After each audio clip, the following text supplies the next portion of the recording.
friends, welcome to the Adventures of Blink. I am, of course, Blink, and you can find me on GitHub right here. Now, if you find this content useful or helpful or even just fun, make sure you leave me a thumbs up. Give me a like so that I know that you're enjoying the experience. And if you want more of this, click subscribe so that you won't miss the rest of the season as it rolls out. This season, we're going to be on a DevX deep dive, looking at common occurrences in the everyday lives of developers that lead to bad experiences later on. And then we're going to learn how to fix it or how to even head it off so that it never gets to that point. We'll be kicking off the season in a familiar but perhaps a strange place, the README. As a developer, you probably don't think a lot about your README skills, but they can be the difference between an amazing bit of shared code and a steaming pile of. Unfortunately, READMEs don't usually get the attention they deserve. They're either non-existent or they become unwieldy. So today we're going to look at an example of a really bad README, and we're going to talk about what's wrong with it and what needs to be done to fix it, and see if we can maybe make it better by the end of the episode. Incidentally, if you would like to see the doc and work on it yourself and sort of have that experience of building alongside me, you can clone this season's Git repository from my GitHub, which is of course here, but I'll give you a direct link to the repo down in the comments so that you can follow along. In fact, if you'd like to go and do that now, just pause the video and then resume it when you've finished cloning the repository. I'll wait. Okay, you ready to go? Let's fix the README of regret. Okay, so here is the README we're going to be working on today. It's a README from a project called Regret. Now you get the joke in the headline. No, this is not a real open source project. I'm not going to put anybody on blast for their terrible READMEs, but I've built something here that feels pretty realistic. And I think we're going to see enough here about what needs to be done to help us understand how to fix a real one just the same. So before I get started, we'll actually open this up in a preview. If you haven't installed this before, there is a Markdown preview plugin that you can get for your Visual Studio Code that allows it to render directly here in the interface, where you can now see exactly what this sucker looks like. It's really cool, really helpful. I use it a lot when I'm writing documents because I want to make sure that what I put out there is the best thing I can possibly do. So let's talk a little bit about a README, and then we'll jump in here and see if we can fix this one up. So I want you to think of a README as a life preserver that you're throwing to some future developer who's going to get handed this code and told to make it work by tomorrow. And if you're really, really lucky, that person will not be you. That ownership is eternal, and you're probably going to have to revisit code you wrote a long time ago at some point. The README is the way that you keep yourself sane in that process. So let's just start by reading the first paragraph and see what we've got to work with. Regret. A high-performance, extensible, plugin-oriented, mono-distributed, context-aware heuristic decision facilitation framework for rapidly evolving polyrepo infrastructures, built with love in 4 time zones. I have no idea what I just read. I'm going to be honest with you. I'm not sure what any of that means. It sounds really nice, and it strokes my ego because, oh my gosh, I'm working on a really fantastic project here. But does it really do its job? No. And then they follow it with a TLDR. So TLDR, of course, stands for too long didn't read. I want you to notice that this section is actually longer than the original section. So your summary of your summary is longer than your original summary was. It's kind of a bad look. This should all just get replaced. So let's go in here to the README and take a look at what we can do. We're going to pull this stuff out, and we're going to change this up. It needs to say something a little more useful to the uninitiated, right? So we're writing this not for us as some experts in this open source project that we've built, but we're writing this for someone who may never have seen this project before and only knows what it does by rough description. Again, take that original phrasing. It's been handed to them and they said, you need to get this working by tomorrow. Reading that doesn't help anybody. So what we're going to do is pull all of this out and we're going to try a little bit lighter approach to this documentation. So we're going to say regret helps teams make better technical decisions using AI to select the best, yeah, we'll go with best option out of a list. It's great for ranking potential activities by all sorts of fuzzy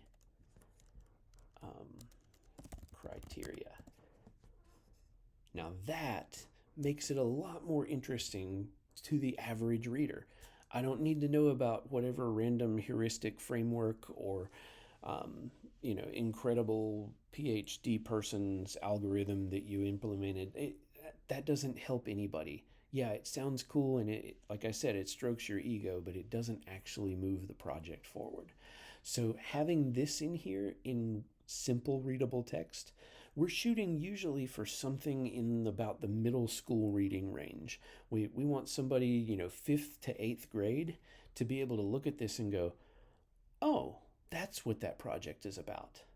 And not because we're dumbing down to our audience. This isn't about insulting them. It's because when you come into something that's completely unfamiliar, it helps to have a sort of a landing zone where you can get your footing and you can catch your breath and you can figure out how you're going to participate in this. So we want to make that as simple and inviting as possible. Now, the next thing we're going to look at here is the installation steps. And you can see this has some fairly complicated install. You've got to go find some library called Glorf, and it's got to be 7.3.1 or greater. You've got to have Node.js, but only version 16.14.2. Do not use 16.14.1 or any of the newer ones like 16.15. Kubernetes context configured to a cluster named regret staging. 12 gigs of RAM and a strong moral compass. So there's a lot of different kinds of problems you'll see here. The first one that I would pull out is this is probably meant to be snarky. It's probably meant to say something about the fact that we're using AI, and you have to understand that AI is helping you make decisions, so that can be an ethically weird space, but it's not appropriate for the install path. Remember, I'm trying to figure out how to get this running by tomorrow. I'm not going to necessarily want to have an ethical debate with you on it by tomorrow. I just want to get it up and running so that I can start to evaluate it. Glorf is not a well-known project. I don't know where that came from or what it means or why it matters. And with no context here, all I know is I have to go get it, and I don't know what to do with it. Does that mean I install it in my workspace? Does that mean I'll let the project have it as a dependency? I don't know what's going on. So the way that I would want to fix this, first of all, I would want to reframe this. Instead of talking about installation, let's call it a quick start, because the idea here is to start things out of the gate. So what is the first step? I'm going to install dependencies, okay? And so for this section, I might want to have Node.js, and we see that listed down here, but I'm going to just do a double equals on the 16.14.2. That's going to mean, to the casual reader, oh, equal. As a programmer, I know that usually means I'm comparing the two, and I want to know that these are the same. So my Node.js has to be 16.14.2. And that takes care of all of this other instruction. I don't need the extra words there. It just becomes clutter. I might also want to have, Docker, or maybe it's got a Python element. So we're going to do Python 3.11, and it has to be at least 3.11 because we know we've tested it with that, and it needs to be that or newer. But I want to eliminate as many of these kinds of things as I can. And you might ask how you eliminate those. What you're going to do is automate the installation process. You're going to need a setup file of some sort to pop in here and say, I really I really know that I need all these things, but I don't want to put that burden on the new guy who's trying to figure it out. So what I would rather do is just tell him, hey, go get Node, go get Docker, go get Python. Once you've done those things and you have them configured in your environment, then here's what you're going to build. Here's a setup script. It's going to take care of everything for you. So we see we've got the beginnings of a structure down here for that too. I'm going to pull the rest of these lists out. And let's just assume that we've gone and done the programming required to build those scripts. Now, you might look at that and go, well, you've got a bunch of instructions there and you've got an install init.sh. But here's where you've gone wrong on the README. Let's look at the preview and look at how that renders. So because we just treated it like plain text, it does weird stuff to the white space. And that white space is critically important for somebody who's trying to figure out how to install this. I see a bunch of commands, but I don't know necessarily which ones go with which things. I have to stop and parse that. So let's make it easier for people by formatting, right? And so we're going to come in here and we're going to tell it that that's bash. And we'll do that. And there's also the note down here about if you're going to do this on Windows, you have to use WSL but not WSL2 unless you're running in headless mode. The note seems important. We can leave that the way it is. That doesn't seem too distracting. But let's look at how we've changed this now. Now we have a very easy to follow, and you could even go further with this. It might be worth adding white space in here, because this is going to make it more readable for somebody who's trying to figure out what to do.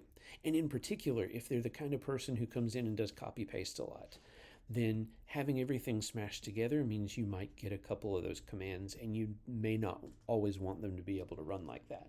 So instead, add some white space, use the space to help set it off with your eye. You want to make it easy to look at. All right, so we move on.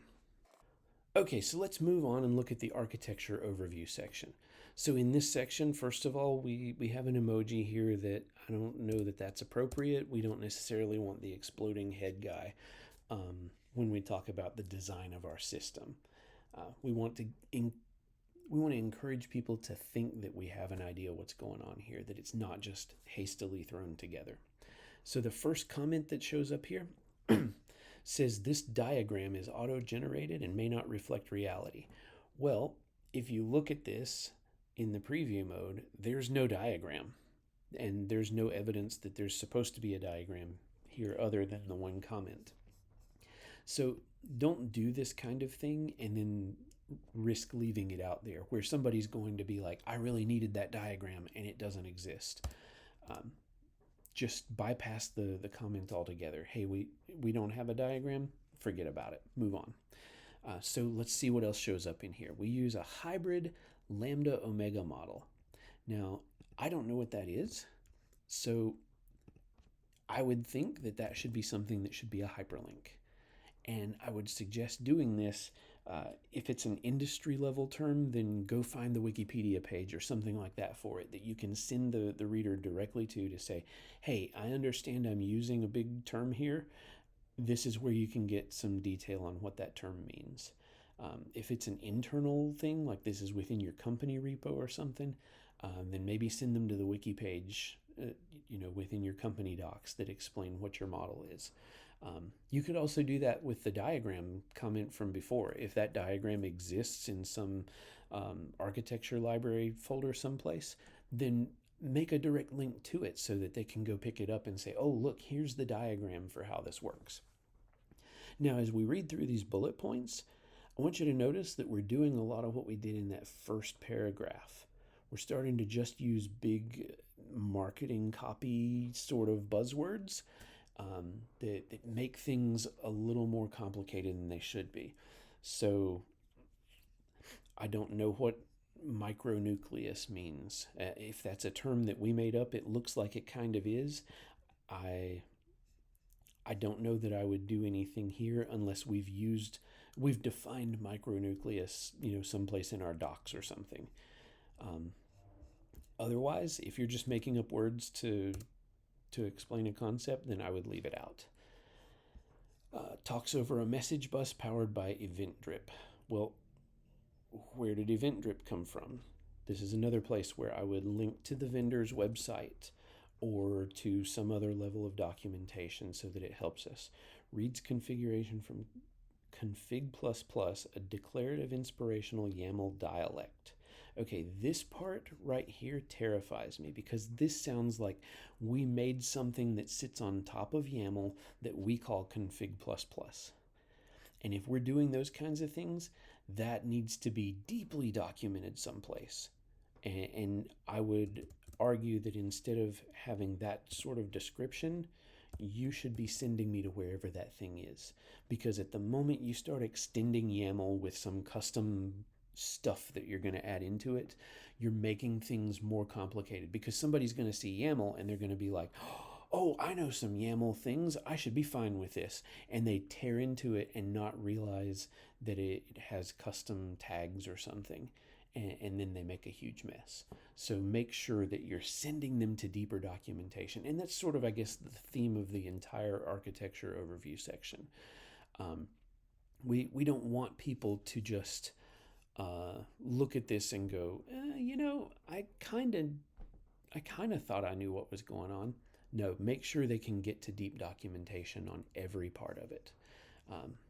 Writes logs to our write-ahead regret buffer. And that's also trademarked. So I'm guessing that somebody has some documentation on that. At least we hope so. So that's the way I would handle that section in general. The next thing I would want to do is come actually back up here to the quick start because we glossed over some things. So I would probably want to clone and install for this section. And then there's one key thing that we probably left out, which is how to launch the UI or whatever fits within the context. But again, we want to have this already prepackaged for them so they can go do docker compose up -d and then localhost 3000. And that way we can coach them on how to get to the place where they can see the app is running and they can start to interact with it. Now there's a whole bunch of stuff down here about usage. I don't know what this actually means. So if you're going to have a section like this that gives the process for doing some other action, I would want to first of all, you can't just call it usage. You're going to need to give it a better name. So this is creating a regret seed. And then you would come in here and you would explain in order to activate regret, you have to create a seed value. This is used by the AI to tag future entries for easy recall. And then as you build through this, let's look at the preview again. So we've now got step 0. I don't know why would you start counting your steps at 0? But we've made it, it's it's ugly to read. We still have the problem of not showing things very well. So if you're going to keep the step 0 like that, I personally would renumber these, but we'll leave it for now. And then for these one-liners in here, we're going to just come in and add, or I'm sorry, it's single tick mark there.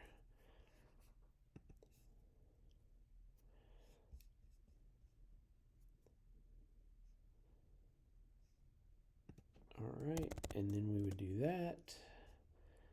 And we would also run that as a single line. And now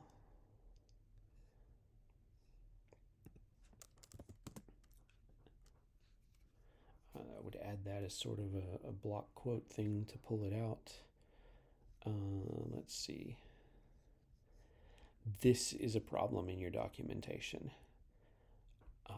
At the very least, you need to explain some kind of symptom or why you chose that to some degree. Don't just leave it as seriously. Don't ask. I know that that's tempting to have that level of snark, especially if you're the guy who spent 16 hours digging through a problem only to find out that it was because you were using V1 and not V2, or V2 and not V1. But take the time to explain yourself. So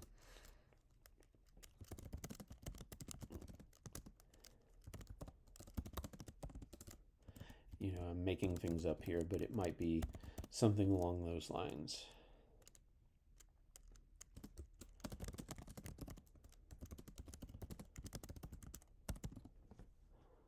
There. At least there you have some hint of something's going on. I would probably also want to draw attention to that by making it bold. And so let's look at the preview and take a look at what we've done. So now we've created much more easy to read. We've got easy headlines. We've got code tags around the actual lines that have commands to run, things like that. Oh, I missed one, the sample. So I don't know what a YLMX is. We'll assume that that's a valid file. But we would come in here and do that so that when we look at this stuff, it makes it much more pleasant to read. You can start to pick out what are the parts that I'm concerned with. We get the emphasis on the Docker Compose problem here, where you have the right version. And I think we're good to go with that section. So now we're down in the plugin ecosystem section. I would not necessarily do this.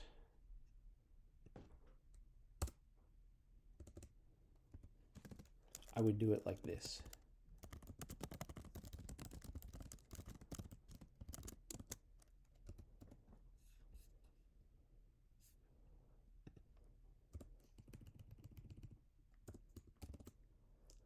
And then link that off to a separate document that actually, or to a website that shows where all the active plugins are. I would turn this into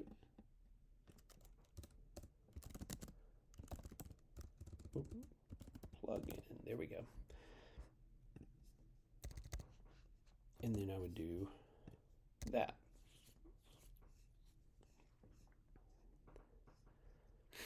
Now, the testing section is going to be really important. And this is going to follow the same idea as the installation section. If you remember, we simplified all of that. We said we're going to make a script that does the install, and so all they have to do is call one script and they're finished. Tests should work the same way. And in fact, you don't want them to have to add anything special to the tests to make them run. So what you should be doing here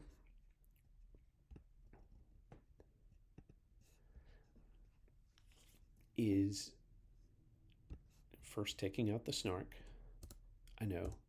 It makes me feel bad too to have to take out Snark. I very much enjoy those kinds of things, but it turns out they're not all that helpful. And so we really got to get them out of there. And then what I want to end up with is that.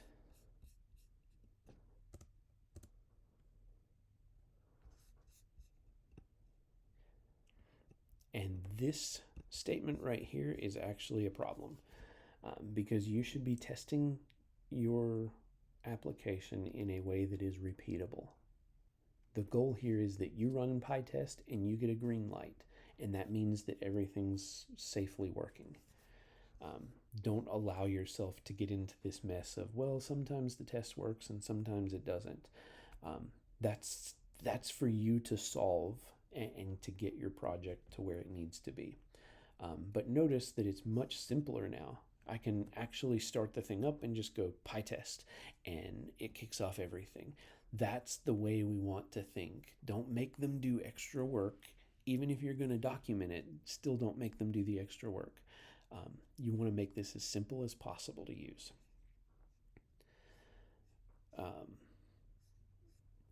The next section here is documentation. So how do you get to full documentation? This section I'm okay with as long as you make sure that you do this. Like, that's the one thing that's missing from the example, is that we haven't listed out that stuff yet. Now this part, I really don't like the idea of just leaving everything in a ChatGPT thread and making that part of my documentation. If you're going to do it that way, have some kind of process that takes care of building it out. I don't know that I would leave this in this manner.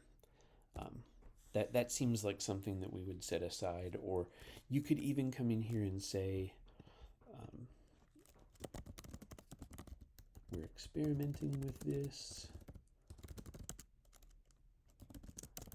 Don't trust it, but you can try it out and give us feedback. And then link to it.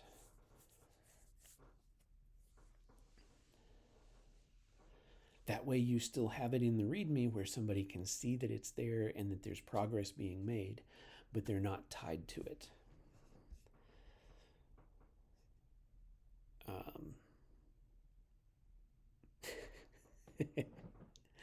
I am fine with the FAQs being sort of in this format. I would look to make them a little more readable. So one thing that I like to do with this is you can do the question in the bullet and make it bold. And then you can do the answer as a sub bullet.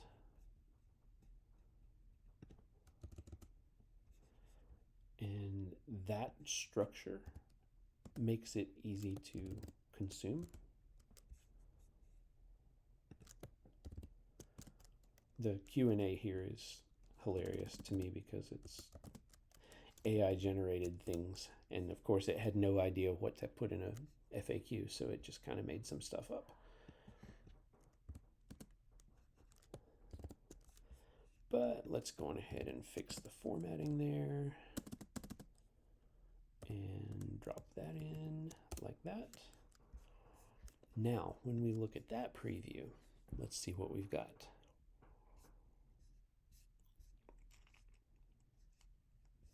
See, this is much cleaner to read. It's much simpler.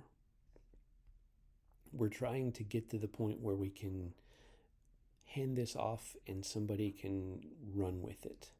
So a nice FAQ structure is really important. Now, we have two sections left here. I would argue that neither of these needs to exist in the README. Because if you want instructions on contributing, GitHub makes a sort of convention, and GitLab too, if you remember. We looked at this last season. You can do a contributing.md, and so you would just come in here and you would do contributing.md, and I shouldn't have capitalized all of the file extension there. There we go. Okay, and you would write your contributing document there. I would make this just say, please see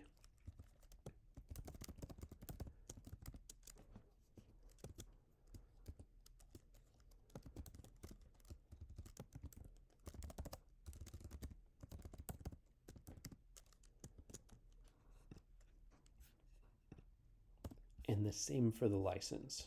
Like you should have a license in your project, and I'm not actually going to populate those today, but this should just be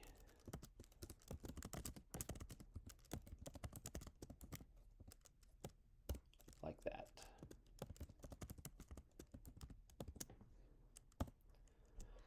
All right, and that way, instead of having a bunch of stuff they have to follow, they've just got quick links that will take them over to those items.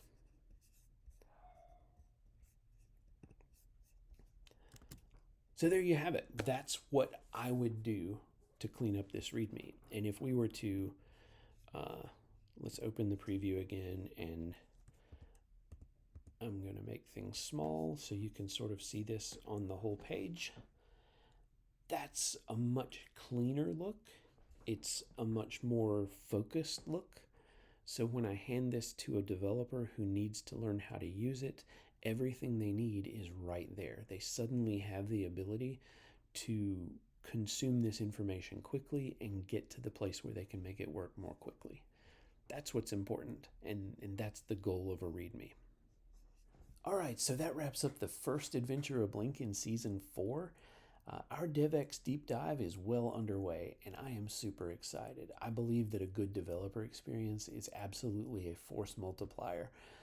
A group of developers who can work together well, who have good tooling and good disciplines in place, can achieve so much, and it's so exciting to see when it works.